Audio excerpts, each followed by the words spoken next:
And President Trump indicating late Saturday he wants to move the more than 1 million Palestinians from Gaza to either Jordan or Egypt.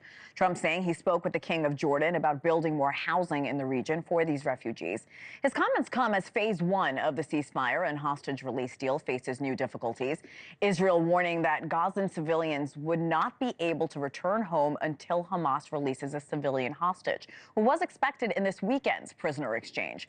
Here with us now is Daniel Levy, president of the U.S. Middle East Project and former negotiator for the Doba Accords. Good to see you again, Daniel. Good morning.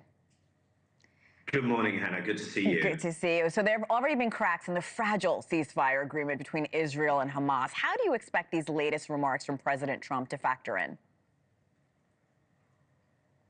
So I think we should probably distinguish a little, Hena, between getting this ceasefire deal further down the road. Can it be seen through to its completion? There's a dynamic inside Israel now. I'm sure people have witnessed the images of the 3 girls last weekend, 4 just yesterday being released. That creates some momentum, some pressure to see through the deal, because on the other side of that ledger, we know that Prime Minister Netanyahu, we were told Hamas was the obstacle, but we know Netanyahu didn't want the deal. There seems to be a very rare unanimity in Israel that that was the case, from those who support Netanyahu, those who don't. We know that his coalition has become very fragile around this deal, and we know that there is going to be a very bumpy road towards implementation. So you have that, and then you have the comments by the new president, President Trump, on Air Force One yesterday. That creates an even more permissive environment for the most hardline elements inside Israel to get very excited. Those are the same elements who voted against the deal in the cabinet. This minister Smotrich, another minister, and his Jewish Power Party, Ben Gvir, left the government. And they're now saying, let's turn what Trump said into a workable plan. And these two things, of course, won't go together. You can't say, well, here's a ceasefire agreement so the Palestinians can begin, and it's going to be a huge, long process to rebuild their lives, return initially to rubble, then try and reconstruct something. You can't have that and an attempt to permanently displace them coexist. This doesn't help, in other words.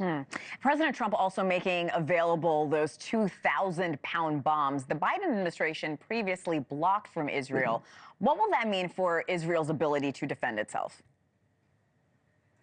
Oh, well, nothing in this is about defending itself, Hena. These bombs are not defensive weapons. These are the bombs that have led to 46,000 plus, and there's every day new dead Palestinian civilians tragically being found under the rubble. So these numbers are going to be well in excess of 50,000. These are the kinds of bombs that have led to war crimes being committed. That's why the International Criminal Court has issued arrest warrants against Netanyahu and his former defense minister. So it's not just these bombs. Let's also acknowledge that what the Biden administration provided was quite ample in terms of creating the hellscape that people are seeing on their screens right now, destroying homes, schools, hospitals. Literally 90% plus of the housing stock and of the building stock in Gaza. So again, it adds to this permissive environment. If you take these things together, Hena,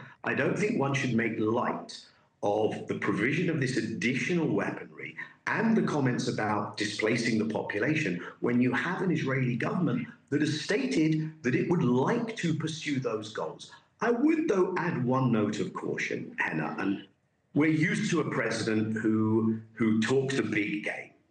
Now let's step back from that. Israel, with all the weaponry that it had, and I don't think these are game changers, was unable to defeat Hamas militarily, and the big failure was not to have a political plan.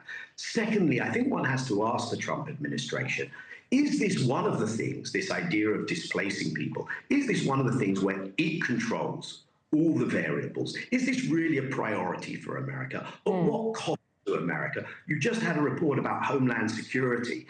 Is this going to add to how secure Americans feel at home or in the world? And the last thing I'd say is this really the same president who's saying to a country like Jordan, a country with just over 10 million people, hey, why can't you accept another million? That's the equivalent in the US of taking in 30 million people. Now, help me if my memory is serving me badly, Hena, but I don't think this is a president who thinks that his own country should be taking in any, let alone 10%, 30 million equivalent new people. So I don't want to pretend that this is meaningless, but I also question its seriousness. No, Thanks for watching. Go to joinnn.com to find NewsNation on your television provider. And don't forget to click the red subscribe button below to get more of NewsNation's fact-driven, unbiased coverage.